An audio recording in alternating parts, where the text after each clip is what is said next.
میرے نبی پاک صلی اللہ علیہ وسلم نے 3 باتیں بیان کی اور بڑے میٹھے، بڑے ٹھنڈے، بڑے خوبصورت. اس خدا را جنہوں نے بچیوں کے رشتے کرنے، منت کر رہا ہوں انہوں نے بچوں کے رشتے کرنے، خدا را ان کی بنیاد صحیح رکھنا.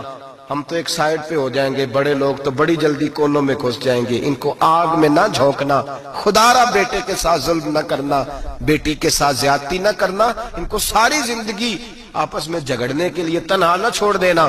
میرے نبی کریم صلی اللہ علیہ وسلم نے فرمایا 3 چیزیں دیکھ کے لوگ شادی کرتے ہیں. حضور کیا؟ اللہ کے حبیب نے فرمایا لوگ دولت دیکھ کے شادی کرتے ہیں. اپنی بیٹے اور بیٹے کی شادی دولت دیکھ کے نہ کرنا، دولت متکبر بنا دیتی ہے. لفظ حدیث میں فرمایا نہ خالی دولت نہ دیکھنا، خالی دولت دیکھ کے شادی نہ کرنا، یہ متکبر بنا دے گی. اور جو بی دولت لے کے آئے گی، جب وہ خامد کو عزت نہیں دے رہی تو خامد کی ماں کا تو دوسرا حصہ ہے، خامد کے باپ کا تو تیسرا درجہ ہے، اس کے بہن بھائیوں کا تو چوتھا درجہ ہے. تو بھئی جو خامد کو ہی سمجھتی ہے کہ یہ تو میری دولت کے پیچھے آیا ہے تو کسی اور کو کس نظر سے وہ دیکھے گی. میرے نبی کریم علیہ السلام نے فرمایا لوگ چہرے کی ظاہری خوبصورتی دیکھ کے شادی کرتے ہیں، ظاہری خوبصورتی دیکھ کے، خالی حسن دیکھ کے شادی نہ کرنا، یہ تو سرکش بنا دیتا ہے. حضرت ابو بکر شبلی رحمت اللہ علیہ صوفی بزرگ تھے. ایک نوجوان آ گیا، کہنے لگا حضور میں آپ کی بیٹی پہ عاشق ہو گیا ہوں، اور میں ڈائریکٹ اس کی طرف نہیں گیا، میں نے اس کو کوئی وسوسہ دے کے اپنے ساتھ اس کو ایڈجسٹ کرنے کی کوشش نہیں کی، میں اخلاقیات کے دائرے میں رہ کے رشتہ لینے آیا ہوں. فرمایا تجھے میری بیٹی کی کون سی چیز اچھی لگی؟ نوجوان کہنے لگا خوبصورت بڑی ہے. آپ نے فرمایا ٹھیک ہے تو 1 مہینے کے بعد آنا، میں تیرا رشتہ کر دوں گا. حضرت نے اس کو دوائی کھلائی، بچی کو دست آنے لگے، پخانے لگ گئے. 1 مہینہ سارا وہ پخانے کرتی رہی. وہ جو پخانہ کرتی تو ایک مٹکے میں گھڑے میں سنبھال دیتے. 1 مہینے کے بعد وہ نوجوان آیا، اس نے دیکھا کہ اس کی آنکھوں کے نیچے سیاہیاں پڑ گئی ہیں، رنگ بدل گیا ہے، کمزور ہو گئی ہے، ہاتھ کانپتے، ہڈیوں کا گٹھا بن کے لگی ہوئی ہے. فرمایا آجا میں تیار ہوں. پردہ ہٹایا کہ جی میری بیٹی ہے شادی. کہنے لگا میں نے تو نہیں اس سے شادی کرنی. کہا تو کہتا تھا عشق ہو گیا ہے، پیار ہو گیا. تو اس نے کہا صاحب میں تو اس کی خوبصورتی سے پیار کرتا تھا. تو آپ نے فرمایا اگر شادی کے بعد میری بیٹی بیمار ہو جاتی، اگر نکاح کے بعد اس کے حالات بگڑ جاتے تو کیا کرتا؟ آپ نے فرمایا ادھر آ میں تجھے بتاؤں تجھے پیار کس چیز کے ساتھ تھا. اس کا بازو پکڑا اور گند والے مٹکے پہ لے گئے. فرمایا تو اس گند سے پیار کرتا، یہ ہے تیری محبت. میرے نبی پاک صلی اللہ علیہ وسلم نے گھر ٹوٹنے سے بچانے کا نسخہ پہلے یہ بتایا. فرمایا خالی دولت دیکھ کے شادی نہ کرنا، دولت متکبر بنا دے گی. اور خالی حسن دیکھ کے شادی نہ کرنا، حسن آدمی کو سرکش بنا دیتا ہے. حضور کیا دیکھے؟ فرمایا دین دیکھ کے شادی کرنا، اللہ تمہارے لیے برکت پیدا فرما دے گا. دین دیکھ کے نکاح کرو، دین دیکھ کے نکاح کرو. محبوبہ یہ دین والا لفظ کس کے لیے ہے؟ فرمایا ادھر آؤ، کائنات میں اگر اللہ نے سب سے شان والی بیٹی دی ہے تو مجھے دی ہے، اور میں اس علی کو دے رہا ہوں جس کا مکان بھی کوئی نہیں، کاروبار بھی کوئی نہیں، جس علی کا بظاہر کوئی بینک بیلنس نہیں، کوئی مربع نہیں، کوئی شے نہیں. حضور علی کے پاس کیا ہے؟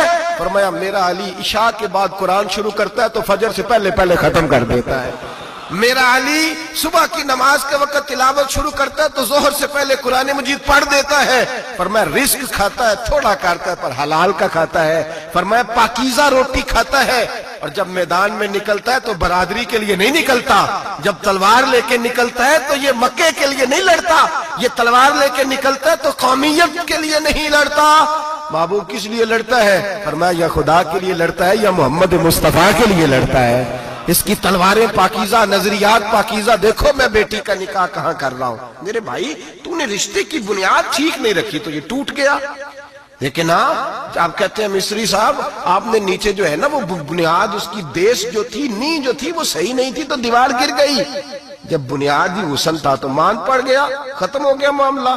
جب بنیادی دولت تھی تو کب تک لالچ پورا ہوگا، کب تک آپ دیں گے؟ دین اللہ کرے ایسے لوگ بھی ملیں جو کہے پہلے پوچھ لینا بچہ نمازی ہے کہ نہیں.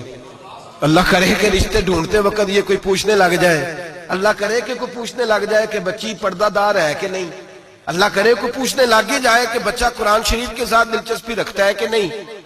اسے حضور کی نعتیں اچھی لگتی ہیں کہ نہیں. وہ نبی پاک کے نام کا نعرہ لگانا جانتا ہے کہ نہیں. کبھی اس کی آنکھوں میں مصطفیٰ کے لیے کوئی آنسو آیا ہے کہ نہیں.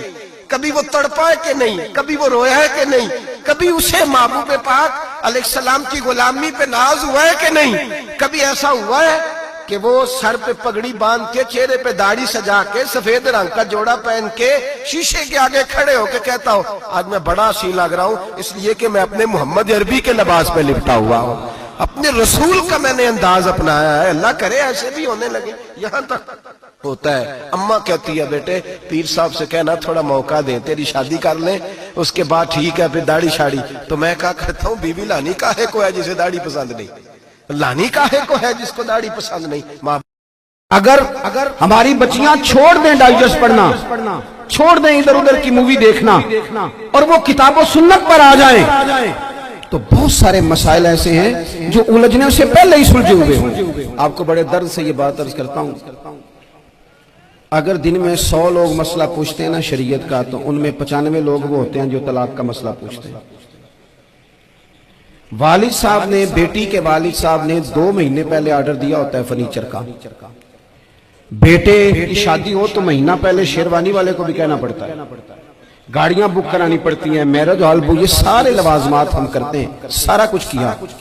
گاڑی سے گھر بسنا ہے، میرج ہال سے بسنا ہے، فرنیچر سے بسنا ہے، ہم نے سارا کچھ ان کو بتایا، لیکن کاش 2 گھنٹے بچی کسی معلمہ کے پاس جاتی، بچہ کسی استاد کے پاس جاتا، نکاح طلاق کے مسئلے بھی سیکھتے۔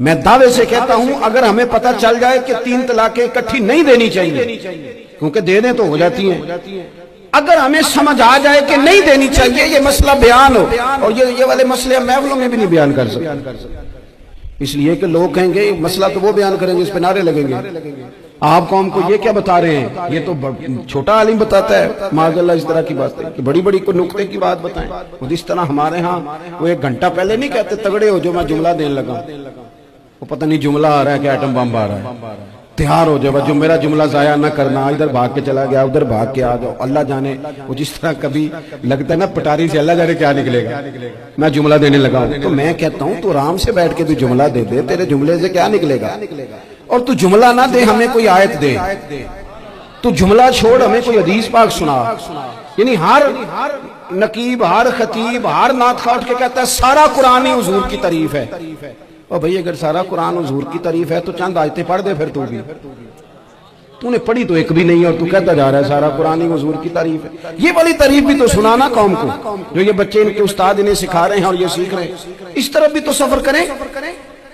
تو میرے عزیز اگر لوگوں کو مسائل کا پتہ چلے تو سینکڑوں گھر بچ جائیں تباہ ہونے سے، بڑے بڑے گھر بچ جائیں، لیکن مسائل نہیں آتے۔ میرے پاس مسئلہ پوچھنے کے لیے کچھ لوگ آ گئے تو 4-5 سال کا بچہ بھی تھا جس کے والد نے غصے میں اپنی بیوی کو 3 طلاقیں دی، وہ چھوٹا سا بچہ، کپڑے بھی پھٹے پرانے، اور حالت بتا رہی تھی کہ غریبی ہے۔ تو جب میں نے مسئلہ بتایا کہ 3 طلاقیں ہو گئی ہیں تو واپس جانے لگے، تو بچہ مجھ سے کہتا ہے دیہاتی آدمی تو کہنے لگا مولوی صاحب میری اماں تے نانی کہنی اسن پوچھ کے آئیں آپ کہ ہن اسی لہدا لہدا ہی رہنا ہے۔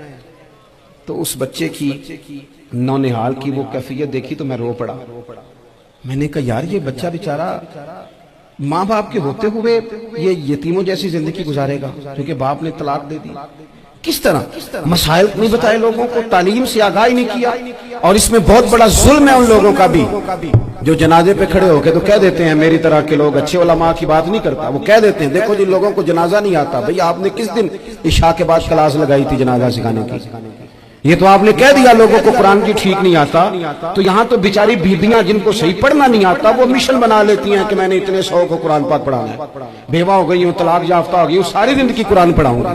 ہم کیوں یہ مشن نہیں بناتے، کیوں اس طرف سفر نہیں کرتے؟ ایک تو دینی معلومات میں، دینی علوم میں اپنے آپ کو لگائیں اور ذوق پیدا کریں کہ جو چیزیں مجھے نہیں آتی میں نے وہ سیکھنی ہے، جو معاملات مجھے نہیں آتے میں نے ان کی طرف سفر کرنا ہے۔ ایک تو اپنا یہ مزاج بنائیں، اور جب آپ دینی علوم سیکھتے ہیں تو پتہ ہے کون سا منظر قائم ہوتا ہے؟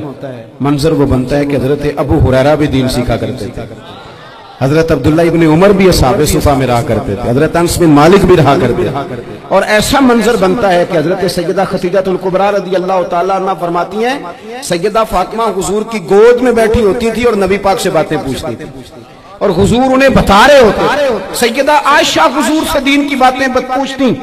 چوتھا حصہ ہماری فقہ کے اصول حضرت فاطمہ کی حضرت عائشہ صدیقہ کی مرویات پر مبنی ہے.